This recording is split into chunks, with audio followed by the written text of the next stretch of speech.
I never thought I'd be the girl with a price tag. But there I was, Elena Rivera, 25, exhausted waitress and desperate sister, staring at a contract that would change everything. $50,000 to pretend to be my girlfriend for 6 months. That's what he said, this stranger in his perfect suit with eyes that cut like diamonds. Damien Cross, billionaire, power player, a man who buys what he wants. And what he wanted was me. I said no. Of course I said no. Until my brother's doctor called with news that shattered my world. Leo needed experimental treatment. Treatment I couldn't afford on tips and minimum wage. So I signed the contract. His rules were simple. Look the part. Play the role. No emotions. No complications. But here's the truth about pretending to be in love with someone like Damien Cross. Sometimes the line between acting and feeling disappears before you even notice it's gone. This isn't some fairy tale. This is my story. A story about what happens when a man who has everything suddenly wants the one thing his money can't buy. Hello, my beautiful souls, and welcome to another heartfelt story on the Chapters of Love. I'm so grateful you've chosen to spend this time with me today. Wherever you are in the world right now, whether you're curled up in bed, commuting to work, or taking a quiet moment for yourself, I want you to know that you matter to me. Where are you watching from today, love? Drop your location in the comments so I can picture you there, and know that we're connected across the miles by these stories that touch our hearts. You're never alone when you're part of our Chapters of Love family. And if you want more love stories that warm your soul and remind you that love can bloom in the most unexpected places, subscribe to the Chapters of Love. I pour my heart into every story I share with you.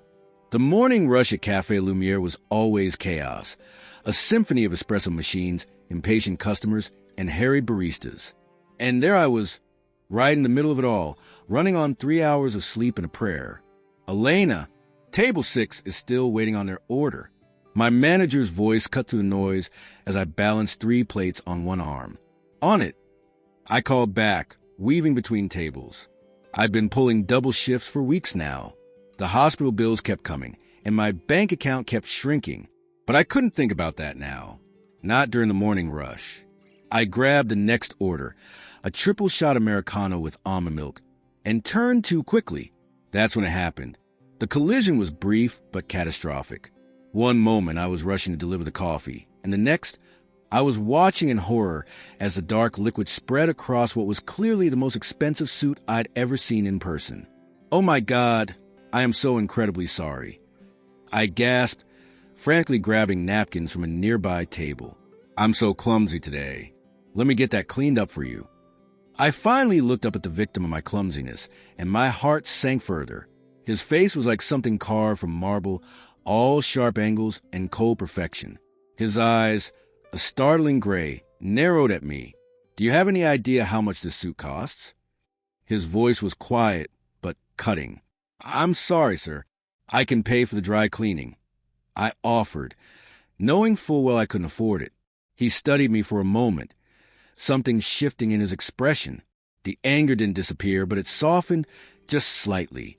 It's all right, he said finally, his tone less harsh. Just be more careful. He placed a $20 bill in the tip jar, more than the cost of his ruined coffee, and walked out without another word. I should have been relieved. But something about those eyes stayed with me for the rest of my shift. I couldn't shake the feeling that this wasn't the last I'd see of him. I had no idea how right I was. 3 days after the coffee incident, I was working my second job at Rosie's Diner. Thursday nights were usually slow, just a few regulars nursing coffee and picking at pie. I was wiping down the counter when the bell above the door chimed. I didn't look up immediately. When I did, I nearly dropped my rag. It was him, coffee guy, except now. Instead of being drenched in Americano, he was impeccably dressed in a charcoal suit that probably cost more than my rent. He scanned the diner before his eyes landed on me, and I swear the temperature dropped 10 degrees. He slid onto a stool at the counter, directly in front of me. Coffee. Black, he said, his voice as smooth and rich as the drink he ordered. I poured it silently, wondering what the hell he was doing in this rundown diner in a part of town people like him avoided. You work 2 jobs, he stated. Not a question. Observant, I replied, sliding the mug toward him. Elena Rivera, he said, and my blood ran cold. How do you know my name? I'm Damien Cross. Of course he was. Damien Cross, tech mogul and business prodigy. His face occasionally graced magazine covers and business news. What do you want, Mr. Cross? I asked, cutting to the chase.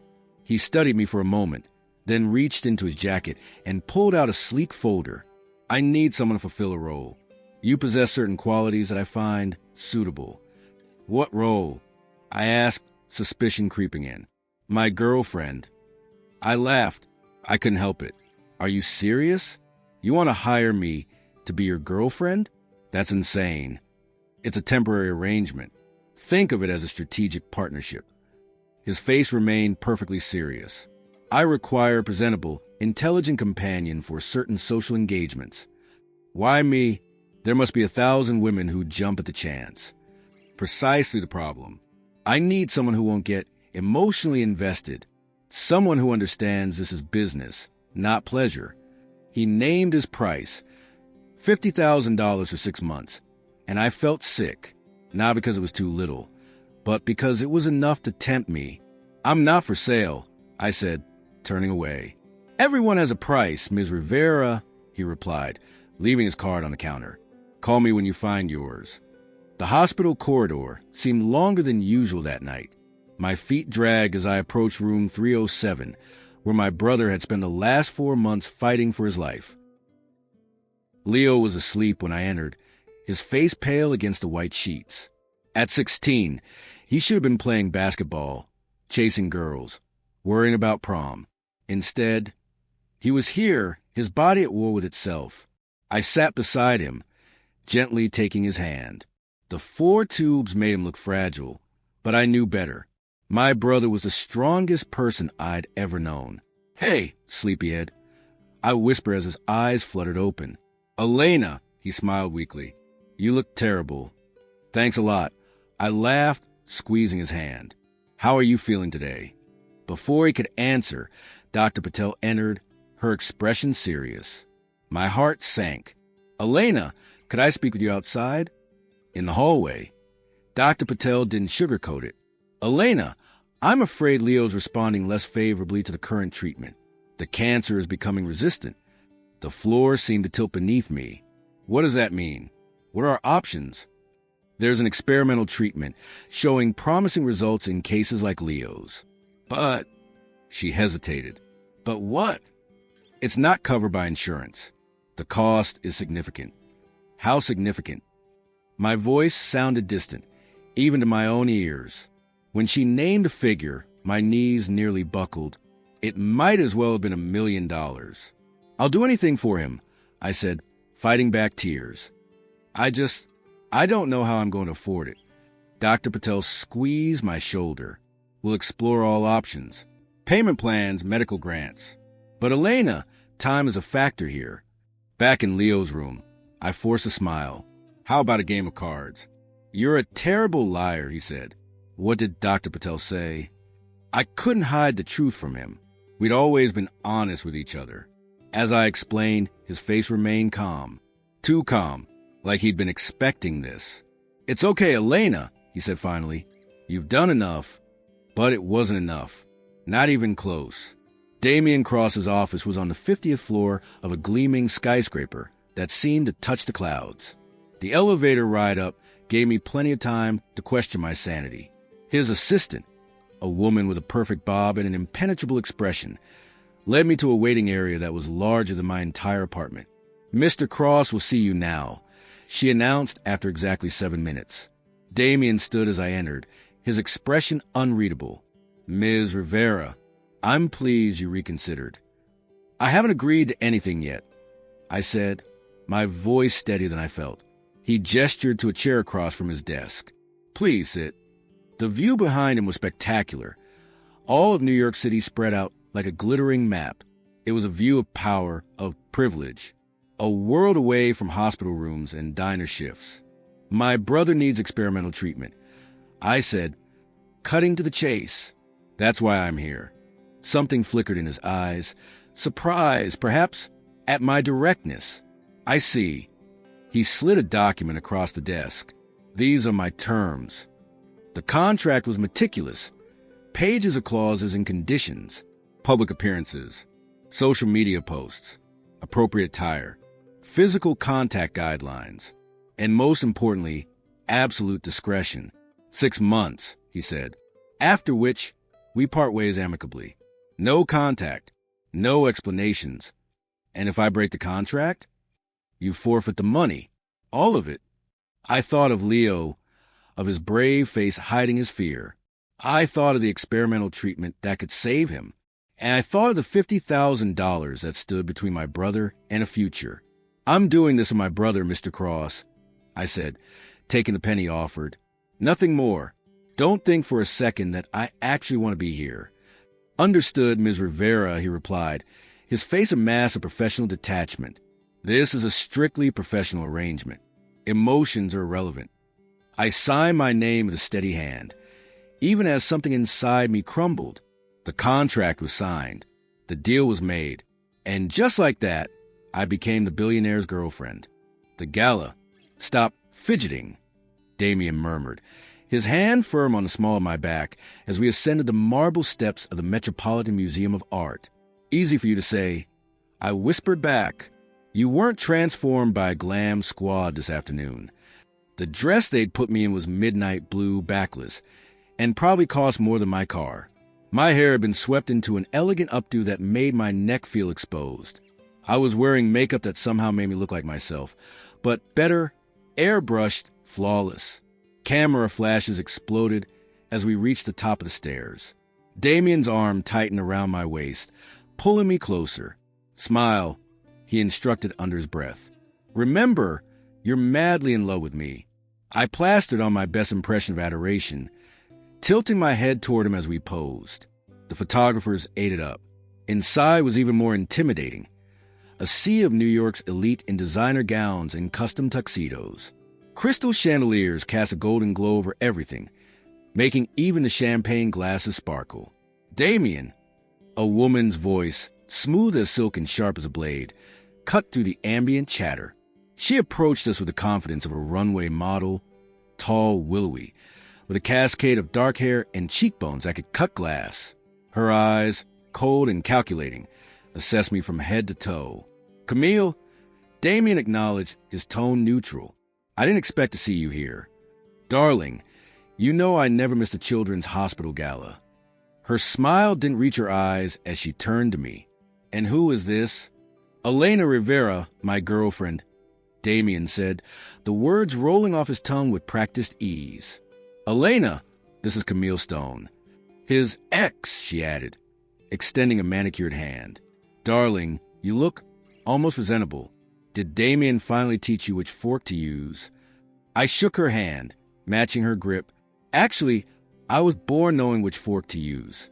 It's treating people with respect that some find challenging. Camille's smile tightened. Feisty. How refreshing. As she sauntered away, I felt my confidence deflate. I feel like everyone here is judging me, I whispered to Damien. I don't belong.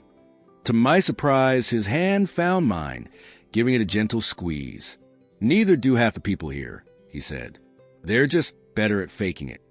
Throughout the evening, I noticed how Damien subtly guided me, a light touch to direct me to the right person, a slight nod to indicate when to engage or disengage from conversation. He was orchestrating our performance with the precision of a conductor, but something else surprised me more. When I spoke about Leo and the children's ward, people actually listened. My passion was genuine, and it resonated in a way that their practiced small talk couldn't match. And once or twice, I caught Damien watching me with an expression I couldn't quite decipher, something almost like admiration. The penthouse was silent as I slipped off my heels, sighing with relief. 52 floors above Manhattan. The city lights twinkled like earthbound stars through floor-to-ceiling windows. You were impressive tonight, Damien said, loosening his bow tie. He moved to a sleek bar cart and poured 2 glasses of amber liquid. I was terrified, I admitted, accepting the drink he offered. Your world is intense. It's not my world, he said, surprising me. It's just where I do business. He joined me at the window, his reflection ghostly against the glass. We stood in companionable silence, sipping our drinks and watching the city pulse below us. You handle Camille well, he said finally. Your ex is something. A small smile played at his lips. That's one way to put it. What happened between you two? I asked, then immediately regretted it. Sorry, that's not my business. No, it's not, he agreed. But after a moment, he continued, she wanted what I represented, not who I was.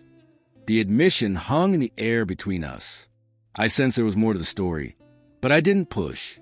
Damien moved away from the window, refilling his glass. It's all performance, you know, he said suddenly, his back to me. The wealth, the power, is what people expect, but it's exhausting. He glanced over his shoulder, then looked away, as if embarrassed by his candor. Exhausting how? I asked softly. He turned, studying his drink. The constant scrutiny, the lack of genuine connection. It's hard to trust anyone when you have this much. Everyone wants something. What do you want? The question slipped out before I could stop it. His eyes met mine, startlingly vulnerable. Peace, simplicity, things money can't buy. The moment stretched between us, intimate and unexpected. Then, as if catching himself, Damien's expression shuddered. Why am I telling her this? He thought. I never talk about this to anyone. She's making me soft. It's late, he said abruptly. The car will take you home. Just like that, the wall was back up. But for a moment, just a moment, I glimpsed the man behind the billionaire mask. The ambush came 3 weeks into our arrangement. We were leaving a restaurant, Damien's hand resting lightly on my back, when a man stepped directly into our path, digital recorder extended. Mr. Cross, James Winters, City Insider. Care to comment on rumors that your company's new security software has backdoor access to user data? Or perhaps on your father's recent tax evasion charges? Damien's body tensed beside me. No comment, he said coldly, trying to guide me around the reporter. What about allegations that your success is built on stolen intellectual property? Winters pressed, blocking our path.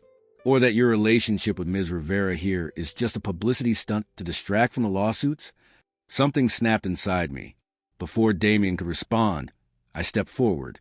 Excuse me, Mr. Winters, but do you always ambush people during private dinners, or is that special treatment reserved for Mr. Cross? The reporter blinked, clearly surprised by my intervention. Mr. Cross is a complex person, I continued, my voice steady despite my racing heart. He's not defined by the mistakes he may or may not have made in the past. He's working to make a positive impact, and he deserves to be treated with respect. And you know this how Ms. Rivera? How long have you actually known Damien Cross? Long enough to know he values privacy, innovation, and ethical business practices. Long enough to know he's donated millions to education initiatives that never made headlines because he didn't want the publicity. And certainly long enough to recognize a hack journalist fishing for a sensational story when I see one. Winter's mouth opened and closed like a fish out of water. Damien's hand found mine, squeezing it gently. Now, if you'll excuse us, I finished. We'd like to enjoy the rest of our evening. In the car, silence stretched between us. I stared out the window, suddenly embarrassed by my outburst. Thank you, Elena, Damien said finally, his voice quiet. That meant more than you know.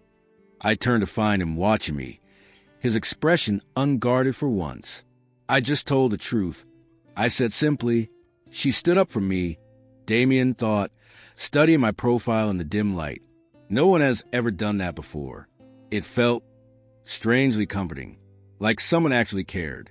Damien didn't tell me he was coming to the soup kitchen. I was ladling out vegetable stew when I felt it. That prickle at the back of my neck that told me I was being watched. He stood near the entrance, dressed down in jeans and a simple sweater, but still unmistakably himself. Our eyes met briefly before he turned away, speaking to the volunteer coordinator. Later, he claimed he was there to discuss a donation, but I caught him watching me throughout the afternoon. The way I joke with the regulars, remember their names, listen to their stories. It wasn't the only time. One afternoon at the diner, During my break, I was sketching in my notebook, rough illustrations for a children's book I'd probably never finish. I looked up to find him at the counter, ostensibly reviewing documents, but his eyes were on my hands, my drawing, my face. He began showing up at the hospital during my visits with Leo, bringing books or games, sitting quietly while we talked. My brother was suspicious at first, but Damien's dry humor and genuine interest in Leo's opinions gradually won him over. I pretended not to notice how Damien's eyes followed me, how he seemed to be cataloging my habits, my expressions, my dreams. She's so genuine, he thought one evening, watching me laugh with Leo.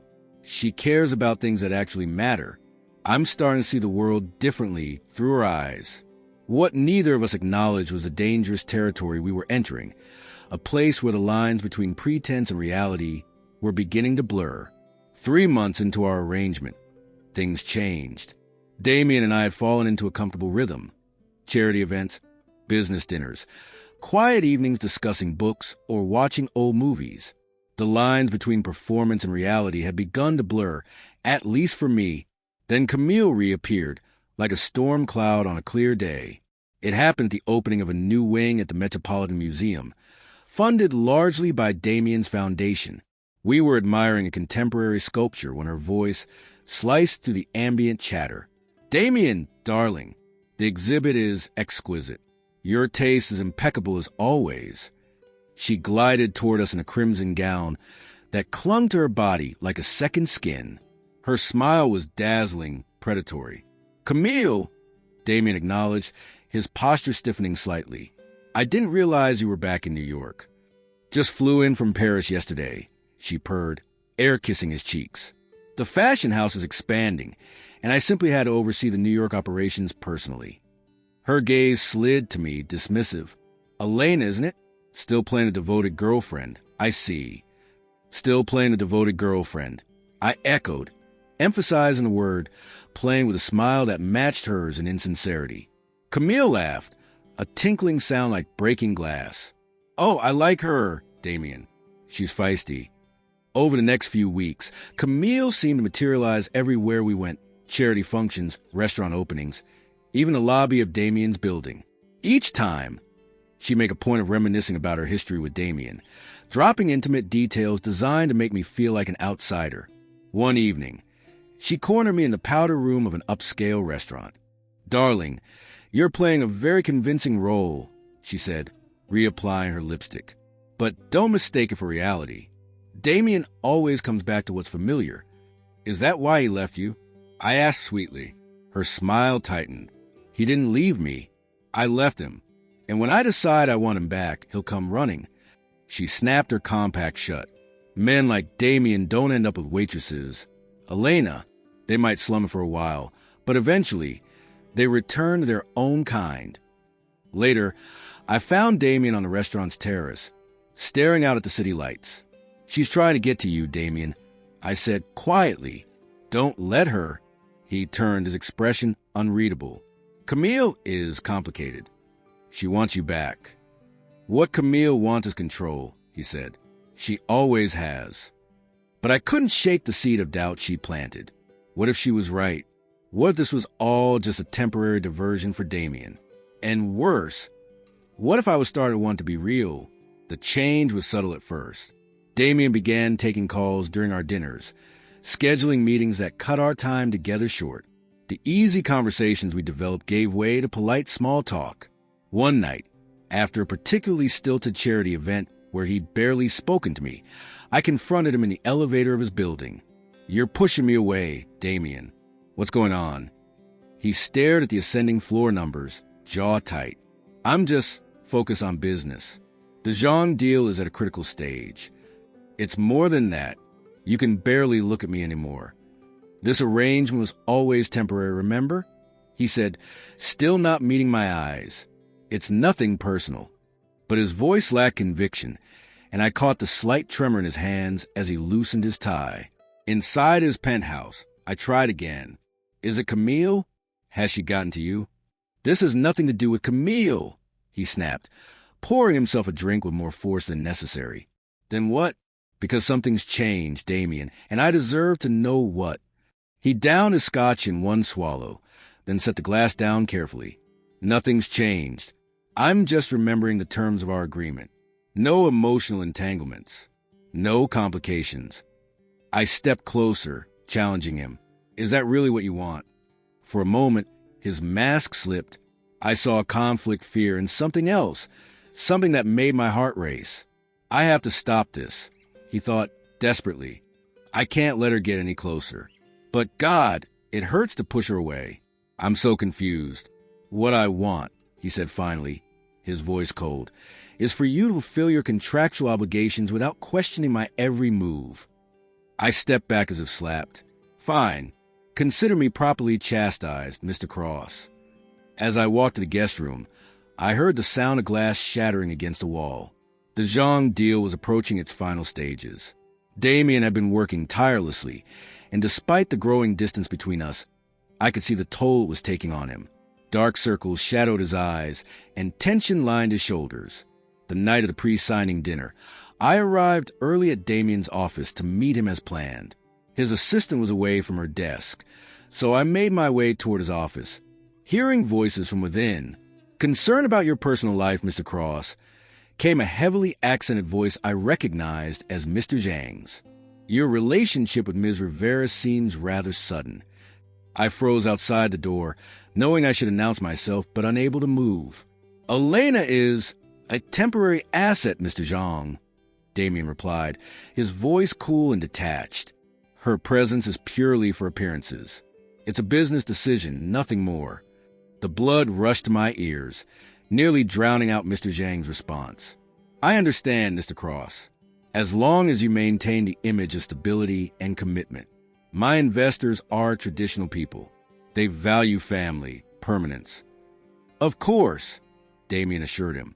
"Everything is under control." I backed away from the door, my heart splintering in my chest. A temporary asset, purely for appearances, a business decision. All this time, I'd been falling for him, believing there was something real beneath the pretense. But to Damien, I was just another transaction, a means to an end. I fled the building, tears blurring my vision. The contract suddenly felt like a noose around my neck, choking the life out of me. I didn't return Damien's calls that night, or the next day. I needed time to rebuild my defenses, to remember that this was never meant to be real. He found me at the diner 3 days later, looking haggard and irritated. "You've been avoiding me," he said, sliding into a booth in the corner. "I've been working," I replied, setting down his usual coffee without being asked. "Some of us still have to do that. We had an agreement. Elena, the Zhang deal is about to close, and your absence has been noted. I heard what you said to him." I admitted quietly, about me being a temporary asset, a business decision. His face paled slightly. "You misunderstood. I was simply—" "No, I understood perfectly." I cut him off. "I just forgot my place for a while. That's on me." I reached into my apron pocket and pulled out the folded contract I'd been carrying for days. With deliberate movements, I tore it in half, then in quarters. "What are you doing?" he demanded, half rising from his seat. "I'm done, Damien. The contract is void. Keep your money. I'll find another way to help Leo." "You're being irrational," he said, his voice tight with anger. "This was always the arrangement. You knew what you were signing up for." "I thought there was something real between us, Damien," I said, my voice breaking despite my best efforts. "I was wrong. You're incapable of genuine emotion." "Elena, please let me explain. You don't understand." "I understand perfectly. I was just a pawn in your game." I untied my apron and placed it on the table. "It's over, Damien. I'm done." I walked out of the diner, leaving behind the torn contract, my job, and the man I'd foolishly allowed myself to love. What I didn't see was Damien gathering the torn pieces of the contract, his hands shaking, his face a mask of conflicted emotions. What I didn't know was that Camille had been watching our exchange from across the street, a satisfied smile playing on her lips as she made a phone call. And what I couldn't have predicted was how quickly my world would come crashing down around me. The penthouse felt cavernous without her. Damien stood at the window, scotch in hand, watching the city lights blur through the rain. 2 weeks had passed since Elena walked out of his life, tearing up the contract, and with it, any pretense that their relationship was just business. The Zhang deal had closed successfully. He should have been celebrating. Instead, he felt hollow, as if something vital had been carved out of him. His phone buzzed. Camille, again. He ignored it, as he had her last dozen calls. Moving to his desk, he began sorting through the papers his assistant had left. A notebook caught his eye, small, leather-bound, with a simple elastic closure. Elena's. She must have left it behind. He hesitated, knowing he should respect her privacy. But the need to feel close to her, to have some connection, overrode his better judgment. Inside were sketches, surprisingly good ones, characters from stories she'd mentioned loving as a child, notes for plot ideas, and tucked between the pages, a folded letter addressed to him. His hands trembled slightly as he opened it. Damien, I'm writing this because I'm too much of a coward to say it to your face. Being with you has been the most unexpected and transformative experience of my life. I never imagined I could feel this way about someone so different from me. But I do. I'm in love with you, Damien. And that terrifies me because I know this can't last. Our worlds are too different. You live in penthouses and boardrooms. I live in hospital waiting rooms and diners. You make billion-dollar decisions. I count tips to make rent. But somehow, when we're together, none of that seems to matter. I've seen the real you. Not the billionaire, not the businessman, but the man who brings my brother rare books and remembers how I take my coffee. The man who listens when I talk about my dreams, who looks at me like I'm something precious. I know our arrangement has an expiration date. I know this letter will probably never leave this notebook. But I needed to write it down, to make it real, even if just for myself. Whatever happens when our contract ends, know that you've changed me. You've shown me that I'm capable of more than I thought, that I deserve more than I've settled for. I hope someday you find someone who makes you feel the way you make me feel, seen, valued, whole. Always, Elena. Damien read the letter twice, then a third time, his vision blurring. She loves me, he thought, the realization hitting him like a physical blow. And I'm in love with her. How could I have been so blind? I have to fix this. I have to win her back. He reached for his phone, then stopped. This wasn't something that could be fixed with a call or a text. He'd push her away, hurt her, treated what they had as disposable. If he wanted her back, he would have to prove that he'd changed, that he was capable of being the man she believed he could be. That night, Damien couldn't sleep. Elena's letter had forced him to confront truths he'd been avoiding for years. He poured himself another drink and pulled out a box he rarely opened. Photographs, letters, mementos from relationships long ended. Evidence of a pattern he'd repeated his entire adult life. There was Rebecca from business school, who'd loved him before his first million. He'd push her away when she wanted more commitment. Sophia, the artist who'd seen through his facade. He'd ended things when she got too close to the truth of his insecurities. And Camille, who'd been perfect on paper, beautiful, connected, ambitious. Their relationship had been a strategic alliance more than a love match, but even she had eventually wanted more than he was willing to give. I've been running from love my whole life, he realized, the truth of it settling heavily in his chest. I was so afraid of getting hurt that I hurt everyone else. I can't let that happen with Elena. For the first time, he allowed himself to imagine a future with her, not as a contract, not as a business arrangement, but as partners. The thought terrified and exhilarated him in equal measure. Camille was waiting for him at her favorite restaurant, looking triumphant. News of his split with Elena had clearly reached her. "Darling," she purred, rising to kiss his cheek. "I was beginning to think you were avoiding me." Damien said bluntly, remaining standing. "This isn't a social call, Camille." Her smile faltered. "What's this about?" "I know what you did. The tabloid story about Elena's gold-digging past.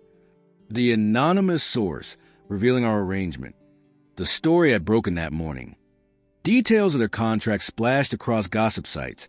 Elena painted as a calculating opportunist. The source was unnamed, but Damien knew exactly who was responsible. "I have no idea what you're talking about," Camille said, examining her manicure. "Don't insult my intelligence." His voice was quiet, but hard. "You've always been manipulative, Camille, but this is low, even for you. She wasn't right for you, Damien. I was protecting you." "No, you were protecting yourself. Your ego couldn't handle the fact that I might actually care for someone who isn't you." Camille's facade cracked. "Care for her? She's a waitress, Damien. She's nobody." "She's everything I never knew I wanted," he said simply. "And I've lost her because I was too afraid to admit it." "You'll regret this," Camille hissed. "You're throwing away everything for a waitress." Damien smiled, feeling lighter than he had in weeks. "She's worth more than everything I have." As he walked away, he knew there was no going back. The path forward was clear, even if it was terrifying. Dr. Patel was surprised to see Damien at the hospital without Elena. "Mr. Cross," she greeted him cautiously. "Elena isn't here today." "I know," he said. "I'm here to speak with you about Leo's treatment." In her office, Damien got straight to the point. "I want to ensure that Leo Rivera receives the best possible care. Money is no object." Dr. Patel studied him carefully. "The experimental treatment is expensive, Mr. Cross. We're talking about hundreds of thousands of dollars." "I understand. I'll cover all costs past, present, and future, and I want it done anonymously. This is an incredible act of generosity, Mr. Cross." "Thank you." She hesitated. "May I ask why you don't want Elena to know?" Damien looked out the window at the hospital garden, where patients in wheelchairs were enjoying the spring sunshine. "Because I don't want her to think this is about buy her forgiveness," he said finally. "This is about Leo, about giving him a fighting chance. Elena deserves to know her brother is getting the best care possible without feeling indebted to me." Dr. Patel nodded, understanding in her eyes. "I'll make the arrangements immediately." As Damien left the hospital, he felt a sense of purpose he hadn't experienced in years. This wasn't about the contract anymore. It wasn't even about winning Elena back. It was about doing the right thing, simply because it was right. Finding Elena wasn't easy. She quit the diner, moved out of her apartment. It was Leo who finally told Damien where she was, working at a small bookstore cafe in Brooklyn, trying to rebuild her life away from the scandal. The bell above the door jingled as Damien entered. The cafe was cozy, with mismatched furniture and shelves of used books lining the walls. It suited her. Elena was behind the counter, arranging pastries in a display case. She looked up at the sound of the bell, and her expression froze when she saw him. "What are you doing here?" she asked, her voice carefully neutral. "I needed to see you," he said simply. "I have nothing to say to you, Damien." "Then just listen." He approached the counter, heart pounding. "I read your letter." Color flooded her cheeks. "You had no right." "I know. I'm sorry. But I'm glad I did, because it made me realize something I've been too afraid to admit." He took a deep breath. "I'm in love with you, Elena." She stared at him, disbelief written across her face. "Is this another game?" "No games. No contracts. Just the truth." He pulled the torn pieces of their contract from his pocket and placed them on the counter. "I was a fool. I was so afraid of love that I almost lost you. I don't deserve you, but I'm asking you to give me another chance. There are no conditions, no contracts, just me and my heart." Tears welled in her eyes. "How can I trust you? After everything? You can't, not yet. I'll have to earn that trust back, day by day." He reached across the counter, not quite touching her. "All I'm asking for is a chance to try." "I don't know, Damien," she said tearfully. "I'm still scared." "So am I," he admitted. "Terrified, actually. But I'm more afraid of living without you than I am of loving you." The cafe had gone quiet, the few customers watching their exchange with undisguised interest. "Leo's starting the experimental treatment next week," she said, changing the subject. "Somehow, anonymously, it's all been paid for." "That's wonderful news," Damien said carefully. Elena studied his face. "Was it you? Does it matter?" "Yes," she said firmly. "No more secrets, Damien.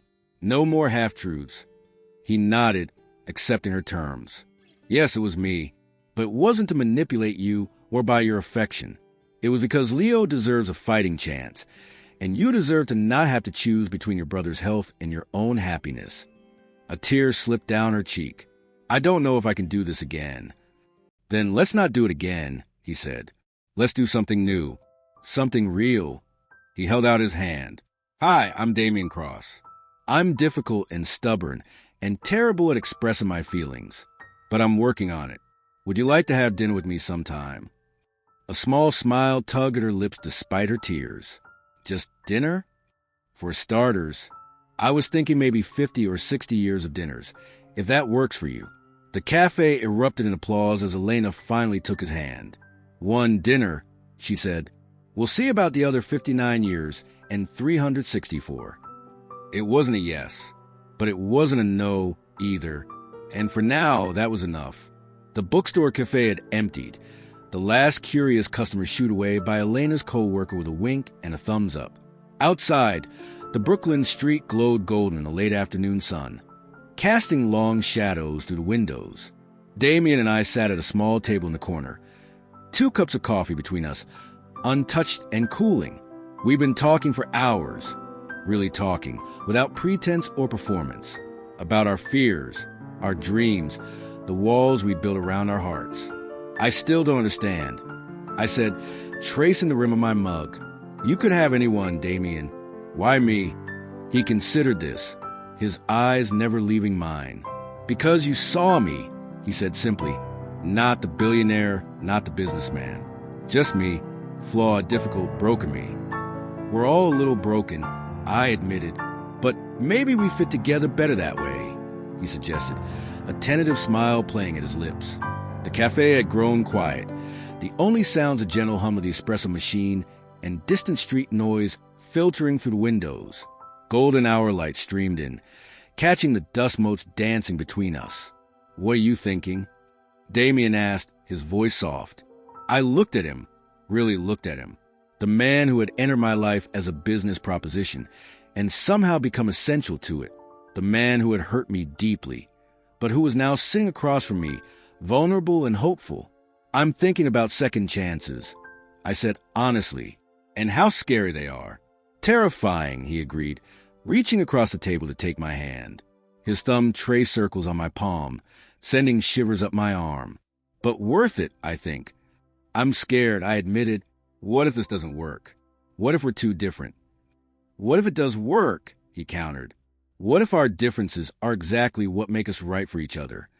I thought about the contract, now torn to pieces, about the walls we both built and how they crumbled despite our best efforts, about the courage it takes to reach for happiness when you've been hurt before. Okay, Damien, I said finally, my voice steady despite the butterflies in my stomach. I'll give you another chance. But no more contracts, no more games. Just us, figuring this out together, one day at a time. Relief and joy transformed his face. He stood, pulling me gently to my feet.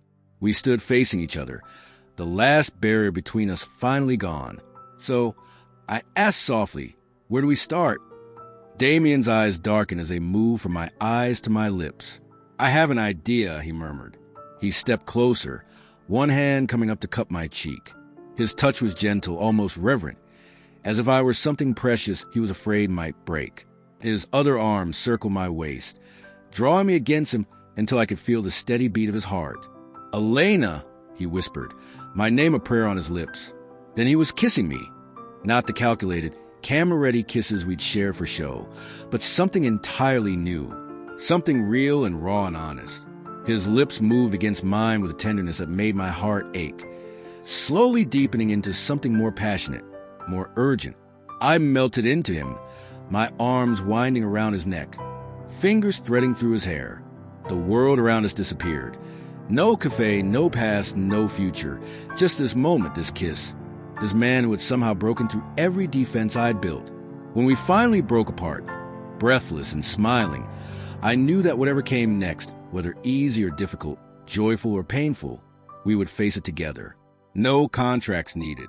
Sometimes the most unexpected arrangements lead to the most beautiful beginnings. And sometimes, just sometimes, billionaires do catch feelings. So Beautiful souls, how did this story make you feel?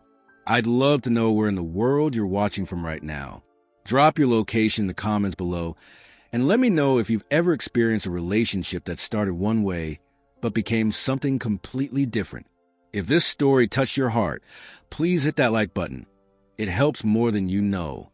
And if you want more love stories that warm your soul and remind you that love can bloom in the most unexpected places, subscribe to the Chapters of Love.